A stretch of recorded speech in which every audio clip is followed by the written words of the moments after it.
युवराज सुहानी का हाथ पकड़कर उसे अपने कमरे की तरफ ले जाने लगता है।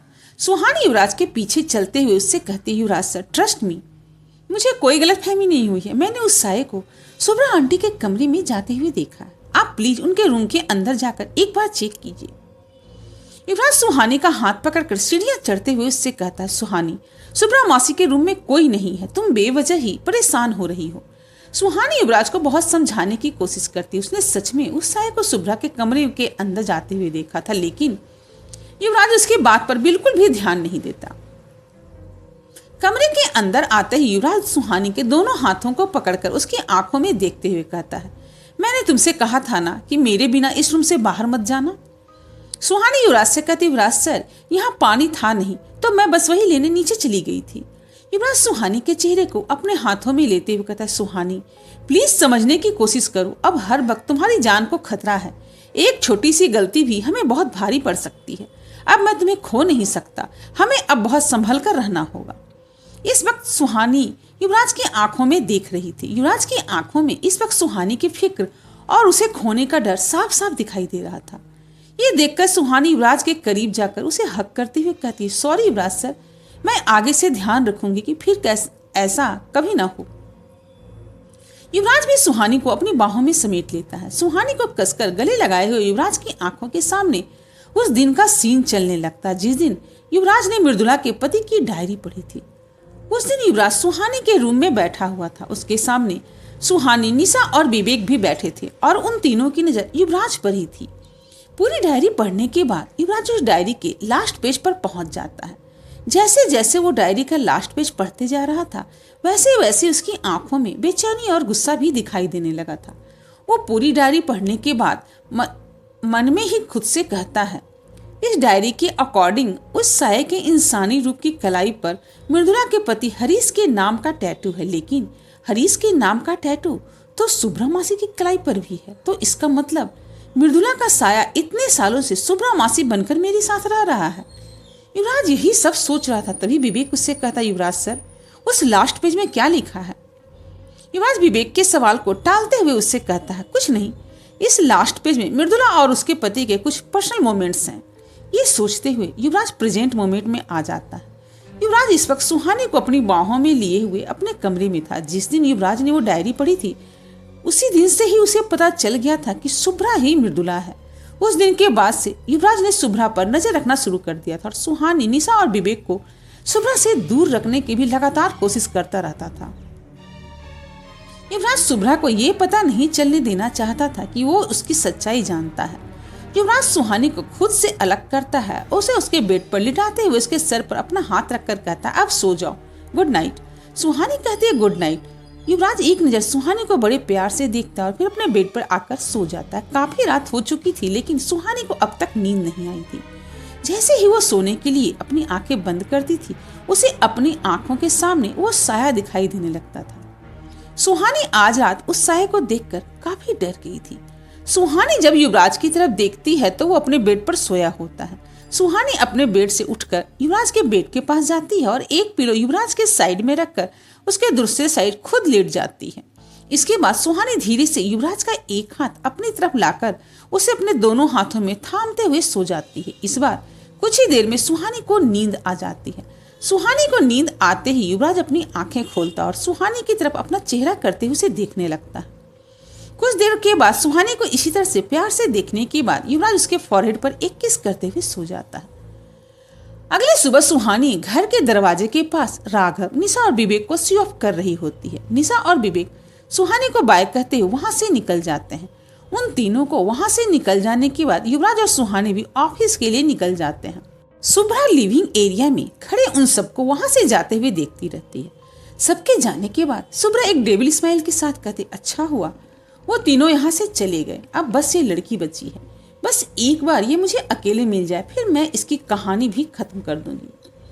इधर युवराज सुहानी के साथ अपने ऑफिस आ जाता। ऑफिस आते ही युवराज अपने केबिन में आकर अपने काम में बिजी हो जाता है। युवराज अपने केबिन में बैठे लैपटॉप पर काम कर रहा था और सुहानी वहां बैठे बैठे बोर हो रही थी। बोर होते हुए वो भी अजीब एक्सप्रेशन के साथ युवराज को देखने लगती है। युवराज अपने लैपटॉप पर नजर बनाए हुए कहता है, तुमसे कितनी बार कहा है मुझे इस तरह से मत देखा करो, मुझे इरिटेशन होती है। युवराज की बात सुनकर सुहानी उससे अपनी नजरें हटा लेती। ये देखकर युवराज अपनी चेयर से उठकर सुहानी के पास आकर बैठ जाता है और उससे कहता है, क्या हुआ?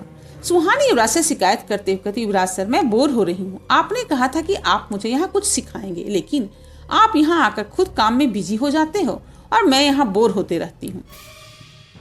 युवराज सुहानी से कहता है, तो तुम्हें भी काम करना है। युवराज की बात सुनकर सुहानी हाँ में अपना सर हिला देती है। युवराज वापस से अपने चेयर पर जाकर बैठ जाता है और अपने पर्सनल असिस्टेंट को केबिन के अंदर आने के लिए कहता है। उसके पर्सनल असिस्टेंट के अंदर आने पर युवराज उसकी तरफ एक फाइल पढ़ाते हुए आगे कहता, अमित, ये काम सुहानी को समझा दो। अमित युवराज के हाथ से वो फाइल ले लेता है और सुहानी को उसका काम समझाने लगता है। सुहानी बहुत ध्यान से अमित की सारी बातें सुनने लगती है। युवराज एक नजर सुहानी को देखता है और फिर अपने काम में लग जाता है। युवराज और सुहानी को काम करते हुए अब शाम हो चुकी थी। युवराज अपना काम खत्म करके सुहानी की तरफ देखता है। सुहानी अब भी पूरे फोकस के साथ अपना काम कर रही थी। युवराज सुहानी को देखते हुए स्माइल करने लगता है। वो इस तरह से काम करते युवराज को बहुत क्यूट लग रही थी। युवराज सुहानी की तरफ देखकर उससे कहता है, तो मिस सुहानी सक्सेना, आपका काम हुआ? सुहानी युवराज की तरफ देखते हुए कहती, नहीं, अभी तक तो नहीं हुआ है। युवराज आगे सुहानी से कुछ कहने ही वाला होता है, तभी वहाँ अमित आ जाता है। अंदर आकर अमित युवराज से कहता है, युवराज सर, आपकी मीटिंग्स का टाइम हो गया है। अमित की बात को सुनकर युवराज वहां से चला जाता है। जाते हुए वो अमित को उसके कैबिन में ही रुकने के लिए कहता है। युवराज के वहां से जाने के बाद अमित सुहानी के पास आकर बैठ जाता है। सुहानी अभी भी अपना काम कर रही थी। अमित सुहानी की फाइल्स की तरफ देखते हुए कहता है, हो गया काम? अमित की बात सुनकर सुहानी उसकी तरफ देखते हुए कहती, नहीं, अभी तो बहुत सारा काम बचा है। अमित कहता, क्या तुमने अब तक काम पूरा नहीं किया? अगर युवराज सर को पता चलेगा तो वो बहुत गुस्सा करेंगे। उन्हें काम में देरी बिल्कुल भी पसंद नहीं है। सुहानी अमित से कहती, लेकिन मैंने अभी तो युवराज सर को बताया कि मेरा काम पूरा नहीं हुआ है। सुहानी की बात सुनकर अमित हैरानी से उसकी तरफ देखते हुए कहता, और उन्होंने तुमसे कुछ नहीं कहा? सुहानी ना में अपना सर हिला देती है। सुहानी का जवाब सुनकर अमित कहता है, फिर तो तुम बहुत लकी हो, वरना जो भी अमित सर का काम टाइम पर नहीं करता उसे एक वार्निंग के बाद फायर कर दिया जाता है। काम और टाइम को लेकर युवराज सर बहुत स्ट्रिक्ट हैं। सुहानी कहती, सच में? अमित कहता, हाँ बिल्कुल, अभी कल की ही बात है। हमारी कंपनी के एक प्रोजेक्ट पर एक टीम काम कर रही थी। उन्होंने टाइम पर काम पूरा नहीं किया तो युवराज सर ने पूरी टीम को ही फायर कर दिया। अमित की बात सुनकर हैरानी से वो अमित की ओर देखने लगती है। कुछ सोचते हुए अमित कहता है, वो तो अच्छा हुआ कि युवराज सर की कोई गर्लफ्रेंड नहीं है। अगर होती तो उनके एक बात ना मानने पर ही युवराज सर उसे डंप कर देते। अमित की बात सुनकर सुहानी थोड़ा घबरा जाती है। वो मन ही मन खुद से कहती है, लेकिन मैंने तो युवराज सर की कितनी सारी बातें नहीं मानी है और आज मैंने अपना काम भी कंप्लीट नहीं किया, तो क्या युवराज सर मुझे भी? ये सोचकर सुहानी अपने दिमाग में आने वाले ख्यालों को झटकते हुए कहती, नहीं नहीं, युवराज सर ऐसा नहीं करेंगे। कुछ देर खामोश रहने के बाद सुहानी अमित को तिरछी नजरों से देखते हुए कहती, मिस्टर अमित, क्या आपको सच में ऐसा लगता है? अमित अपने हाथ में रखी फाइल से नजर हटाते हुए कहता है, क्या? सुहानी कहते, यही कि युवराज सर इतनी आसानी से अपनी गर्लफ्रेंड को डंप कर सकते हैं। अमित बड़े कॉन्फिडेंस के साथ कहता है, ऑफ कोर्स, युवराज सर को देखकर ऐसा नहीं लगता कि वो किसी के साथ भी इमोशनली अटैच होंगे। उनके लिए किसी को भी डंप करना is not a big deal. Amit की बातें सुनकर सुहानी और परेशान होने लगती। तभी उसकी नजर ऑफिस से बाहर एक लड़की पर पड़ती है जो मीटिंग रूम की तरफ जा रही थी। वो लड़की बहुत खूबसूरत और काफी स्टाइलिश लग रही थी। उसे देखकर सुहानी अमित से कहती, मिस्टर अमित, वो लड़की कौन है? अमित उस लड़की की तरफ देखते हुए कहता है, वो सानिया बजाज है, मुंबई बेस्ट बिजनेस वुमन। वो कब से युवराज सर के साथ काम करना चाहती थी। फाइनली अब उसे ये मौका मिला। तुम्हें पता है, इसने युवराज सर के साथ ये डील करने के लिए 50 करोड़ का लॉस एक्सेप्ट किया है। अमित की बात सुनकर हैरानी से सुहानी की आंखें फटी की फटी रह जाती। वो अमित से कहती है, 50 करोड़ का लॉस? लेकिन क्यों? अमित कहता है, सबको लगता है कि इस सानिया बजाज की नजर युवराज सर पर है। काफी टाइम से वो सर को स्टॉक कर रही थी और आज फाइनली उनसे मिल रही है। वो आज इस मौके को हाथ से नहीं जाने देंगी। ये कहते हुए अमित केबिन से बाहर चला जाता है। अमित वहां से चला तो जाता है, लेकिन उसकी कही हर बात अब सुहानी को परेशान करने लगती है। वो स्ट्रेस में अपना नेल्स चबाते हुए सोचने लगती है, ये सानिया बजाज अकेले युवराज सर के साथ मीटिंग रूम में है, कहीं ये उनके साथ? इसके बाद सुहानी अपने ही ख्यालों को रोकते हुए खुद से कहती, नहीं, मुझे युवराज सर पर पूरा भरोसा है, वो कुछ भी गलत नहीं कर सकते, लेकिन वो लड़की तो कर सकती है ना। यही सब सोचते हुए सुहानी की नजर युवराज के डेस्कटॉप पर जाती। उसे देखते ही सुहानी पूरी स्पीड से डेस्कटॉप के सामने जाकर खड़ी हो जाती। उस डेस्कटॉप पर पूरे ऑफिस के लाइव सीसीटीवी फुटेज चल रहे थे। सुहानी फौरन मीटिंग रूम के फुटेज पर क्लिक कर देती है। उस फुटेज पर क्लिक करते ही सुहानी देखती है कि उस मीटिंग रूम में सानिया और युवराज बैठे हुए कुछ बात कर रहे थे। तभी युवराज अपनी सीट से उठ जाता और अगले ही पल सानिया जाकर युवराज को जोर से हक कर लेती है। ये सीन देखते ही सुहानी डेस्कटॉप से अपनी नजर हटा लेती है और चुपचाप आकर अपनी चेयर पर बैठ जाती है। कुछ ही देर में वहाँ युवराज आ जाता है। वहाँ आते ही युवराज सुहानी को अपनी चेयर पर उदास बैठे देखकर उससे कुछ पास बैठते हुए कहता है, क्या हुआ, तुम परेशान लग रही हो। युवराज का सवाल सुनकर सुहानी उठकर युवराज से कहती, युवराज सर, आप मेरे साथ ऐसा कैसे कर सकते हैं। सिर्फ एक फाइल के लिए आपने मुझे डंप कर दिया और उस सानिया बजाज के साथ। युवराज को सुहानी की बातें बिल्कुल समझ नहीं आती। वो कंफ्यूज होकर कहता, सुहानी तुम कहना क्या चाहती हो। युवराज का सवाल सुनकर सुहानी चिढ़ते हुए कहती, मैं क्या कहना चाहती हूँ, आप मीटिंग रूम में उस सानिया के साथ क्या कर रहे थे। आप मेरे साथ ऐसा कैसे कर सकते हैं। आपके लिए मैं भूत, डायन, चुड़ैल और किस किस से लड़ती आई हूँ, और आपने एक फाइल के लिए। सुहानी लगातार युवराज से कुछ भी कहे जा रही थी। युवराज को उसकी एक भी बात समझ में नहीं आ रही थी। वो बार बार सुहानी को रोकने की कोशिश कर रहा था, लेकिन सुहानी फुल स्पीड में बस बोली ही जा रही थी। सुहानी की नॉनस्टॉप बातों से अब युवराज भी इरिटेट होने लगा था। वह सुहानी चुप ही नहीं हो रही थी, तो युवराज उसका चेहरा पकड़कर उसके गाल पर जोर से एक किस कर देता है। युवराज के ऐसा करने पर सुहानी खामोश हो जाती है। सुहानी से अलग होकर युवराज से गुस्से में कहता है, अब अगर एक शब्द और कहा तो अगला किस तुम्हारी गाल पर नहीं होगा। इससे आगे सुहानी कुछ नहीं कहती। युवराज खुद को शांत करके सुहानी से कहता है, अब बताओ कि बात क्या है। सुहानी गुस्से में युवराज से कहती है, मैंने आपको सीसीटीवी फुटेज में देखा, आप उस सानिया के साथ। सुहानी के इतना कहने पर युवराज को सारी बातें समझ आ रही थी। वो सुहानी का हाथ पकड़कर उसे डेस्कटॉप के सामने ले जाता है और मीटिंग रूम का पूरा फुटेज साउंड के साथ प्ले कर देता है। जैसे जैसे फुटेज चलता जाता है, सुहानी के चेहरे का गुस्सा शर्मिंदगी और घबराहट में बदलने लगता है। वीडियो खत्म होने पर सुहानी डरते हुए युवराज की तरफ देखने लगती है, लेकिन युवराज इस वक्त सुहानी को गुस्से से घूर रहा होता है। सुहानी उस वीडियो फुटेज में देखती है कि युवराज और सानिया उस रूम में बैठे हुए कुछ बातें कर रहे थे। सानिया अपना बिजनेस प्रपोजल युवराज को सुना रही थी और युवराज बड़े गौर से उसकी सारी बातें सुन रहा था। पूरी बात सुनने के बाद युवराज सानिया से कहता, मिस बजाज, आपका प्रपोजल तो काफी अच्छा है, लेकिन आप 50 करोड़ के लॉस पर मेरे साथ ये डील क्यों करना चाहती हैं? क्या है इसकी वजह? सानिया कॉन्फिडेंस के साथ कहती है, इसकी वजह आप हैं mister Yuvraj. I like you. हम बिजनेस के साथ साथ लाइफ में भी पार्टनरशिप कर सकते हैं। ये सुनकर युवराज कहता, देन आई एम सॉरी, अगर आपका डील करने का ये मोटिव है तो मैं ये डील कैंसिल करता हूँ। युवराज के जवाब से सानिया हैरान रह जाती है और उसका पूरा कॉन्फिडेंस एक ही सेकेंड में गायब हो जाता है। वो हड़बड़ाते हुए युवराज से कहते, नहीं युवराज, आप ये नहीं कर सकते। मैं कई महीनों से आपके साथ इस एक मीटिंग के लिए ट्राई कर रही थी और आप कुछ ही मिनट्स में मुझे रिजेक्ट नहीं कर सकते। युवराज अपनी सीट से उठते हुए कहता, वेल, मैं ऐसा कर चुका हूँ और अब हमारी मीटिंग का टाइम खत्म हो चुका है। युवराज के ऐसा कहते ही सानिया उसके करीब जाकर उसे जोर से हक करते हुए कहती, no, you can't do this to me, I really like you. अगले ही पल युवराज सानिया को खुद से अलग करते हुए कहता है, बिहेव। ये कहकर युवराज वहां से बाहर आ जाता है। डेस्कटॉप में पूरी वीडियो देखने के बाद सुहानी के चेहरे पर अब शर्मिंदगी हो जाती है और तभी सुहानी को युवराज की नजरें खुद पर महसूस होती। सुहानी को समझ आ जाता है कि इस वक्त युवराज उससे बहुत गुस्सा होगा। वो डरते हुए युवराज की तरफ देखती है जो उसे गुस्से से घूर रहा होता है। युवराज भी गुस्से से भरी आंखें खोलकर सुहानी की हालत और भी खराब होने लगती है। सुहानी डरते हुए युवराज को देखकर फेक स्माइल करने लगती, लेकिन इससे युवराज के एक्सप्रेशन पर कोई फर्क नहीं पड़ता। सुहानी नकली हंसी के साथ कहती, युवराज सर, यहाँ तो कुछ और ही हुआ था और मुझे कुछ। सुहानी इतना ही कह पाई थी तभी अमित नॉक करके केविन के अंदर आते हुए कहता, युवराज सर, आपने सानिया बजाज के साथ डील करने से मना कर दिया। युवराज अमित को देखते हुए गुस्से में कहता, हाँ। अमित घबराते हुए युवराज से पूछता, लेकिन युवराज सर, आज तो यह डील फाइनल होने वाली थी। युवराज सुहानी को गुस्से से घूरते हुए कहता, होने वाली थी लेकिन अब नहीं होगी। कुछ लोग ऑफिस काम करने नहीं कुछ और ही करने आते हैं। ये कहकर युवराज अपने केबिन से बाहर जाने लगता और अमित हैरानी से उसे देखता रहता है। सुहानी भी युवराज के पीछे पीछे जाने लगती है। युवराज के पीछे जाते हुए सुहानी दरवाजे के पास खड़े अमित के पास रुकती है और उसे गुस्से में घूरते हुए कहती है, शकुनी मामा। ये कहकर सुहानी वहां से चली जाती है। सुहानी की बात सुनकर अमित अपना मुंह बनाते हुए कहता है, किसका मामा? युवराज इस वक्त अपनी कार की तरफ तेजी से बढ़ रहा था और सुहानी उसके पीछे पीछे जा रही थी। युवराज की स्पीड को मैच करने के लिए सुहानी को लगभग भागना पड़ रहा था। युवराज अपने कार के पास आकर रुक जाता है।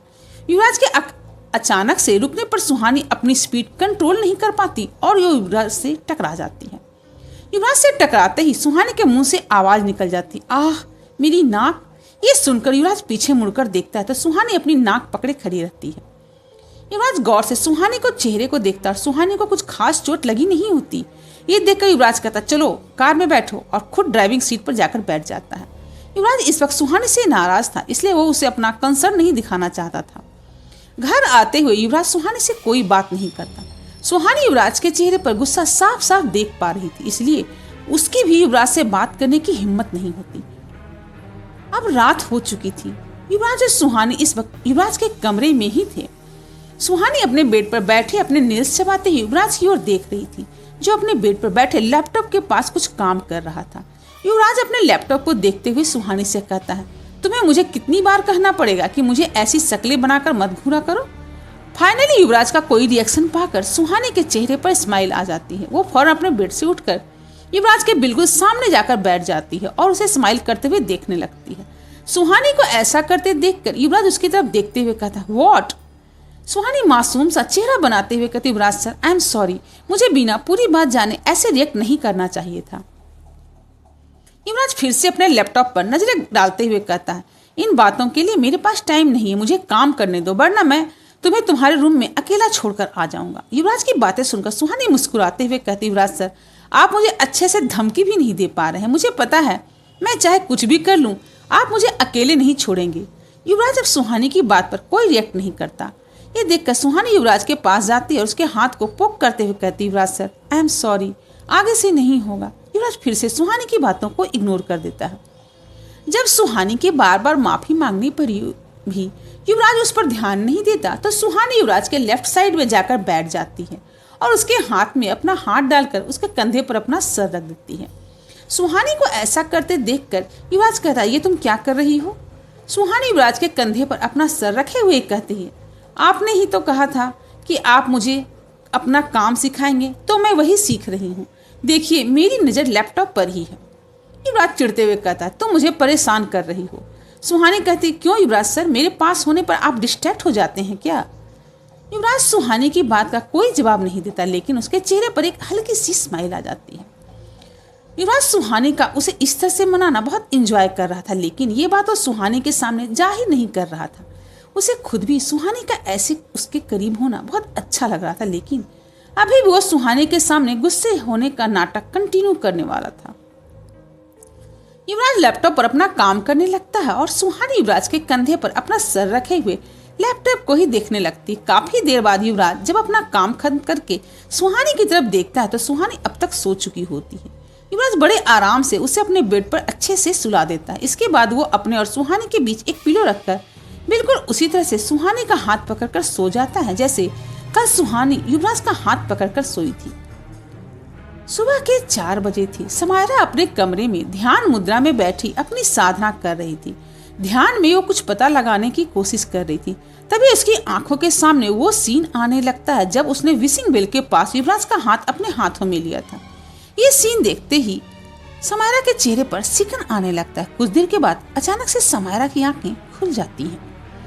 आंखें खोलते ही समायरा अपनी जगह से उठती और बिना आवाज किए अर्नब के घर से बाहर चली जाती है। कुछ ही देर में समायरा विशिंग बेल के पास पहुंच जाती है। इस वक्त वहां पूरी तरह से अंधेरा फैला हुआ था। विशिंग बेल के पास जाते ही समायरा देखती कि वहां 2 लोगों की लाशें पड़ी थी, जिनमें से एक आदमी था और एक औरत। देखने में वो दोनों पति पत्नी लग रहे थे। उन दोनों के गले पर गहरे नाखून के निशान थे और उनकी आंखें बाहर आ चुकी थी। उनकी बॉडी के आसपास खून पानी की तरह फैला हुआ था। ऐसा लग रहा था जैसे उन दोनों के शरीर का सारा खून बाहर निकल गया है, जिसकी वजह से उनकी बॉडी पूरी सफेद पड़ चुकी है। उन लाशों को देखकर समायरा समझ जाती है कि ये दोनों कुछ देर पहले ही उस साये का शिकार हुए हैं। उन्हें देखकर समायरा के चेहरे पर गुस्से के भाव आने लगता है। वो मन ही मन कहती है, बस कुछ दिन और फिर ये सब हमेशा के लिए खत्म हो जाएगा। समायरा खुद को संभालते हुए अपनी नजर उन लाशों से हटाती है और फिर से अपनी आंखें बंद कर लेती है। समायरा अपनी आंखें बंद किए हुए चलने लगती है। कुछ कदम चलने के बाद समायरा एक जगह पर आकर रुक जाती है और जमीन की ओर देखने लगती है। समायरा वहीं पर अपने घुटने के बल बैठ जाती है और अपना दाहिना हाथ जमीन पर रखते हुए कुछ महसूस करने की कोशिश करने लगती है। कुछ ही देर के बाद समायरा वहां से अपने हाथ को हटाते हुए मन में कहती है, अगर मेरा अंदाजा सही है तो अगला क्लास यहीं होना चाहिए। कल सुबह मुझे सुहानी को यहाँ लेकर आना होगा। अगले दिन युवराज और सुहानी ऑफिस के लिए निकल जाते हैं। सुहानी के सामने अभी भी युवराज नाराज होने का दिखावा कर रहा था और इस बात से सुहानी काफी परेशान थी। पूरे रास्ते युवराज सुहानी से बिल्कुल भी बात नहीं करता। ऑफिस पहुंचने के बाद युवराज सुहानी को अपने केबिन में बिठाकर किसी काम से बाहर चला जाता है। युवराज के बाहर जाने के बाद अमित केबिन के अंदर आता है। अमित को देखते ही सुहानी का पारा चढ़ जाता है, लेकिन वो अपने गुस्से को कंट्रोल कर लेती है। सुहानी के पास बैठकर अमित उससे कहता है, सी आज फिर से 2 लोगों की जॉब चली गई। युवराज सर किसी की लापरवाही को बिल्कुल ही बर्दाश्त नहीं करते। अगर उनकी कोई गर्लफ्रेंड होती ना। अमित इतना ही कह पाता। तभी सुहानी गुस्से में अपने चेयर से उठते हुए कहते, बस बहुत हो गया अब। सुहानी के इस रिएक्शन से अमित कंफ्यूज हो जाता है और उसकी तरफ देखते हुए कहता है, क्या हुआ सुहानी? सुहानी गुस्से में अमित के चेयर के सामने जाकर उस पर अपनी उंगली पॉइंट करते हुए कहती है, क्या हुआ? ये तुम पूछ रहे हो? तुम जैसे इंसान ही लोगों का घर तोड़ देते हैं। बेचारा अमित सुहानी से डरते हुए कहता, लेकिन मैंने क्या किया है? सुहानी चिढ़ते हुए कहती, किया क्या है? हर वक्त युवराज सर के बारे में कुछ भी कहते रहते हो। ऐसे मंथरा वाले काम तुम्हें करते हुए शर्म नहीं आती? अमित कहता, now who is this Manthara? Amit की बात सुनकर सुहानी का गुस्सा और भी ज्यादा बढ़ जाता है। वो आगे कहती, तुम मंथरा को नहीं जानते? जब तुम्हें रामायण के बारे में ही नहीं पता तो राम जी और सीता जी की पवित्र जोड़ी के बारे में कैसे पता होगा? एक बात हमेशा याद रखना, भगवान राम के लाइफ में सिर्फ सीता जी ही थी और युवराज सर की लाइफ में। ये कहते सुहानी कुछ देर रुककर आगे कहती, मेरा मतलब चाहे कुछ भी हो जाए, युवराज सर अपनी गर्लफ्रेंड को कभी भी डंप नहीं करेंगे। सुहानी की कोई भी बात अमित को समझ नहीं आ रही थी। उसे नहीं पता था कि कल जो बातें उसने बस ऐसे ही सुहानी से कहती थी, उसे सुहानी ने कितना सीरियसली ले लिया था। अमित सुहानी को ऐसे देखकर काफी डर जाता है और दूसरी तरफ दरवाजे के बाहर युवराज सुहानी की सारी बातें सुन लेता है। सुहानी की बातें सुनकर वो खुद को मुस्कुराने से रोक नहीं पाता। कुछ देर के बाद युवराज अपने चेहरे पर सीरियस एक्सप्रेशन लिए केबिन के अंदर आ जाता है। युवराज के अंदर आते ही सुहानी अमित को डांटना बंद कर देती है और अपने चेयर पर आकर बैठ जाती है। अमित भी तुरंत केबिन से भागते हुए बाहर चला जाता है। युवराज अपनी जगह पर जाकर काम करने लगता है। सुहानी युवराज को काम करते हुए बड़े प्यार से देखने लगती है और खुद से कहती है, युवराज सर कितने शरीफ हैं, उन्होंने इतनी हॉट लड़की को भी मना कर दिया। मैं भी ना एक नंबर की बेवकूफ़ हूँ जो हर बात पर किसी न किसी की बातों में आ जाती हूँ। लेकिन अब चाहे जो भी हो जाए मैं कभी इनसिक्योर नहीं होंगी, चाहे युवराज सर के सामने मिस वर्ल्ड ही क्यों ना आ जाए। सुहानी यही सब सोच ही रही थी, तभी अमित युवराज के केबिन के अंदर आकर कहता, युवराज सर मिस सानिया बजाज आज फिर आपसे मिलना चाहती, वो बाहर ही खड़ी है। अमित की बात सुनकर सुहानी अपनी चेयर से उठते हुए जोर से कहती, सानिया बजाज फिर से आ गई? सुहानी के इस रिएक्शन से अमित चौंक जाता है, लेकिन युवराज कोई रिएक्शन नहीं देता। अगले ही पल सुहानी को युवराज का ख्याल आता है और वो युवराज की तरफ देखते हुए फेक हंसी के साथ कहती, युवराज सर सानिया बजाज आई है, आप उससे जाकर बात कर लीजिए, मैं बाहर चली जाती हूँ। ये कहकर सुहानी युवराज को ये जताना चाहती थी कि उसे बिल्कुल भी इनसिक्योरिटी नहीं हो रही है। युवराज सुहानी को देखकर सख्त लहजे में कहता, इसकी कोई जरूरत नहीं है। फिर अमित को सानिया को अंदर भेजने के लिए कह देता है। युवराज के केबिन के अंदर आते ही सानिया युवराज से कहती, mister Yuvraj I am sorry for what I did yesterday, लेकिन मैं आपको बताना चाहती हूँ कि आपको बहुत पसंद करती हूँ और आपसे शादी करना चाहती हूँ, प्लीज मैरी मी। सानिया की बात सुनकर सुहानी के दिल की धड़कन भी बढ़ जाती है और वो युवराज की तरफ देखने लगती है। युवराज बड़े शांत लहजे में कहता है, मिस सानिया मैं आपको किससे मिलाना चाहता हूँ। सानिया क्यूरियस होकर कहती है, किससे? युवराज अपने हाथ से सुहानी की तरफ इशारा करते हुए कहता है, miss Suhani Saxena my would be wife. Yuvraj के ऐसा कहते ही सानिया और सुहानी दोनों हैरानी से एक साथ कहते हैं, वाइफ? बस फर्क इतना था कि सानिया की नजर सुहानी पर थी और सुहानी की नजर युवराज पर। सानिया अब सुहानी को गुस्से से घूरकर वहां से चली जाती है और सुहानी नम आंखों से युवराज को ही देखती रहती। युवराज अभी भी एक्सप्रेशनलेस होकर सुहानी को देख रहा था। सुहानी अपनी सीट से उठते हुए युवराज के पास जाकर उसे हक कर लेती है। अगर आपको मेरी यह कहानी पसंद आ रही है तो कृपया चैनल को लाइक, शेयर और सब्सक्राइब करें और कमेंट करके बताएं कि कहानी आप कहां से देख रहे हैं।